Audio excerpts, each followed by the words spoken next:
Hey guys, what is up? This is Minecraft01 here, back with another video. And today I am going to read you all a story with the name of Rocket to Insanity.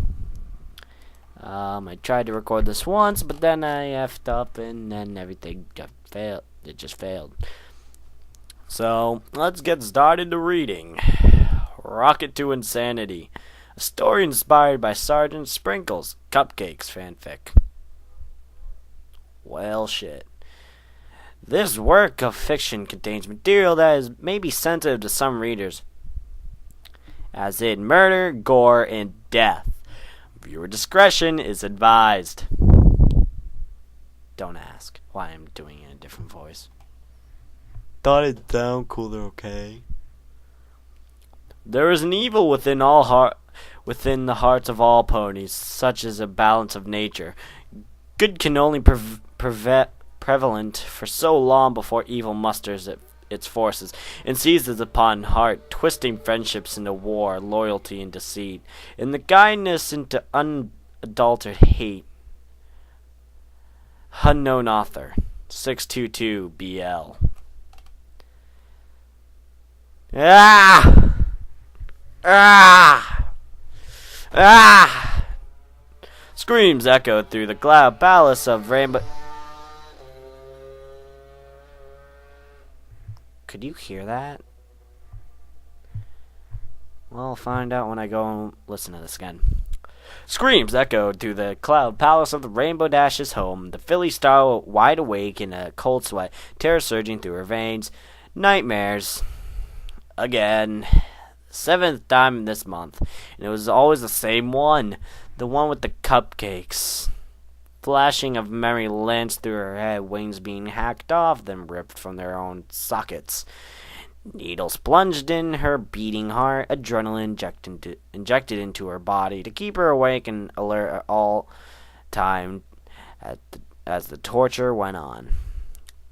The smell of her own flesh cooking, the sight of her own blood and gore spilling from her surgically incised belly, the mastermind behind the terror, toying with those glistening organs like they were party favors. She knew in her heart that Pinkie Pie would never be capable of doing such a gruesome act. But that thought didn't help make the dreams any less vivid. The Pegasus pony sobbed openly, curling up in her blanket and rocking back and forth as her body trembled with fear. She hadn't told anyone about her dreams, about the lingering feeling of steel piercing flesh and blade cutting bone. Her work had suffered because of the constant night terrors, the nightmares being so powerful that she was simply afraid to go back to sleep, some nights staying up altogether in an intent to stave off the horror for just one more night. And every bunny wondered why she spent most of her day napping in the open, in the daylight, because in the shining brilliance of the sun it was the only way she could actually rest. But even then the black clutches of her fear-addled subconscious had begun to creep even into that relative safety. Following her through the dreaming world, Dash whimpered as tears streaked down her face, staining the fur of her cheeks as wide eyes darted around the darkened scenery of her room, heart pounding in her chest as breath came before hiccuping sobs, her wing clinging tight against her form as a paranoia began to clutch at the edges of her mind. Shadows lurked and moved in her peripheral vision, I guess. Routine natural noises becoming distorted and echoing within her mind.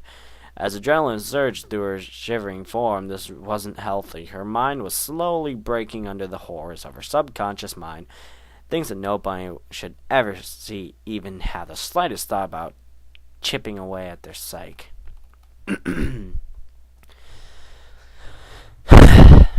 She was starting to crack. Rainbow Dash. Rainbow Dash. Hey, has any pony seen Rainbow Dash around? Applejack trotted through the streets of Ponyville, looking high and low for the town's resident speedster pony. Bystanders just shook their head and shrugged. Horse feathers. Figures that pony's nowhere to be seen when you really need her. The cow pony sighed and continued to do the down hoofbeats, kicking up dust as she looked to the sky for the Pegasus pony. Darn it, Rainbow Dash, where in the wild world of Equestria are you? A longing on from the branches of a tree behind her meet her answer, the pony in question dipping a head down and gazing at Applejack from an upside-down position. What? Applejack? Why is that so important that you've got to interrupt my napping? The western pony stamped a hoof on the ground, scowling at the Pegasus. Now you know just I'm making a fuss finding you. You said you were going to bring over a little rainstone for the crops at Sweet Apple Acres. Nearly 2 hours ago. Instead, I find you out here in the tree snoozing your little behind off. Dash gave a groan, slipping out of the tree and landing on her hooves, shaking her head. She looked more disheveled than usual, her mane a mess, dark bags under her eyes from many sleepless nights. She looked pale, sickly almost, yet still tried to put on an air of cheerfulness. She heaved a yawn before giving a dismissive wave to Applejack. Yeah, keep your saddle on. I'll get to it right now. Sorry and stuff. As the Pegasus pony turned on her spare wings to take off, Applejack tilted her head to the side and gave a little frown. Dash, you feeling okay? You look a little, under the weather. Dash grumped, shrugging her shoulders as she gave her wings a little test flap. Fine, was the only response from the Pegasus. The cow pony behind her stepped forward, giving Dash a side little nudge with her snout. You sure about that? She was cut off by the Pegasus' sudden jerking away from Applejack, darting up into the air as her eyes went wide. Don't touch me. I'm fine. Honest. She nearly spilled the beans right then and there, but refrained. She couldn't take the chance that the other pony might think different of her because she was being scared out of her mind every night by some stupid nightmare. Her body gave a little shiver as Applejack looked on with concern. Gotta go. Before Applejack could say anything further, Dash was off like a rocket towards Sweet Apple Acres, leaving the cow pony to scratch her head in confusion. That girl ain't right.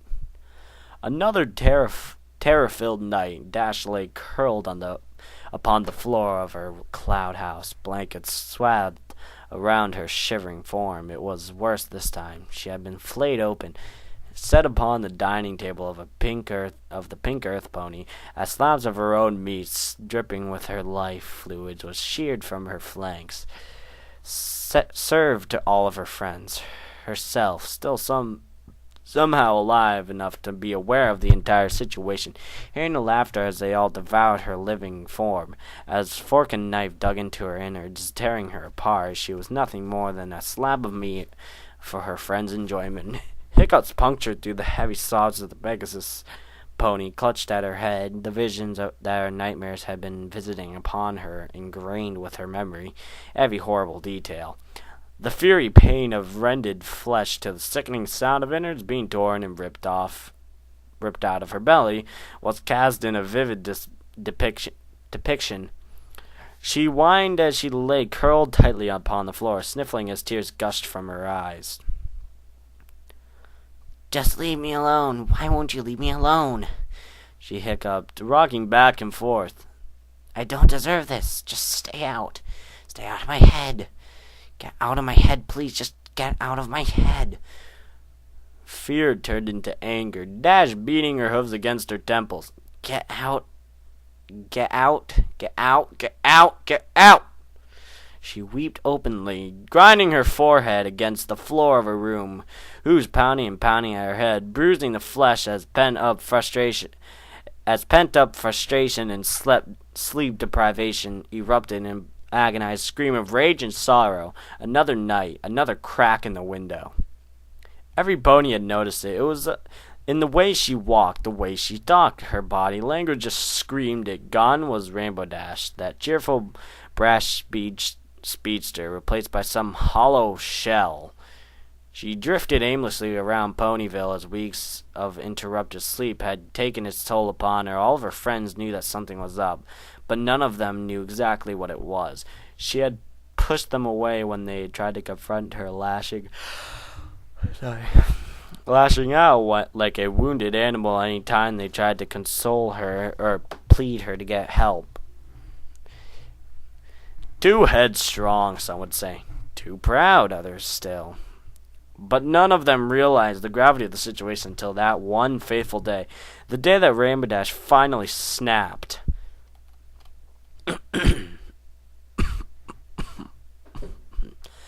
It had been an unseasonably warm spring day in Ponyville. Every pony was out, enjoying the temperate weather, from foals to colts, and then some as every pony went about their business. Lyra and Bonbon chining up beneath their usual table at the cafe. Applejack selling the first harvest from sweet apple acres as the ponies lined up for their ruby delectables, and within the candy corner, Pinkie Pie was busy darting to and fro in the kitchen, baking up a storm. She glanced at the clock every now and then, frowning each time before the bell to the door finally rang open. The haggard-looking Rainbow Dash entered the shop. "Rainbow Dash, you're finally here. Oh, I've been so worried about you. You've been mopsy-dopsy. So I thought I'd ask you to come visit me so I could make you feel extra super special and cheer you up. But then you didn't show up when I thought you were going to, and I was all sad you were going to stay cooped up in your house all day. But then you came in, and now you're here. Now we can have some fun." Dash merely looked at her blankly, before shaking her head and stumbling forward. "Whatever, Pinkie Pie. What do you want me here for?" The energetic Earth Pony bounced out of the kitchen over towards one of the many ovens in the candy corner before pulling the door open, reaching in, pulling a tray of puffy, fluffy cupcakes with a generous slathering of ice upon them. She spun around, grinding wildly as she showed the baked goods off to Rainbow Dash. "I made you cupcakes." Dash paled. Mind flashed back to the earliest of those nightmares, the most vivid, the most intense. A tray of cupcakes, tasting and finding motor skills rapidly deteriorating, stumbling as her body shut down under the effects of some unknown drug. Pinkie Pie looming over her with that trademark grin, eyes gleaming as the world dimmed around her, and here was, happening for real. Vision came hazed as the world began to spin around her. The Pegasus stumbling back and shaking her head, whispering under her breath, "No, no, no, no, no, no, no, no, no, no, no." She backed up, eyes wide with fear. She shook her head violently, looking around frantically for a way out. Any way out. The window. The door. "No, no, no, I don't want 'em. Not gonna let me out of here. Let me out of here." Pinkie merely tilted her head to the side quizzically, setting the tray down, lifting a few of the cakes out and plating them, bouncing over the shivering Rainbow Dash and offering the plate to the Pegasus. Dash stared at them. There was the same color, same kind. "Run." A voice in her head said, "Run, run, you idiot, run!" A hoof lashed out, smacking the plate out of Pinkie Pie's hooves. "I said I don't want them. I know what you're doing, and it's not going to work." Pinkie Pie frowned the discarded cupcakes, but in the typical Pinkie fashion, she just shrugged and went about cleaning them up, humming to herself. "Maybe you don't like avocado icing. That's okay. I made plenty more, so we can make some to your liking. Is that okay, Rainbow Dash?" She glanced back, the Pegasus pony letting out panic whimpering noises, eyes fixated on the pony before her, pupils nearly pinpricks as fear and adrenaline coursed through her veins. She was pinned between Pinkie and the wall behind her, chest heaving with heavy gasps, her sleep-deprived, horror-filled mind with the scene from her nightmares over and over again, of the saw rending through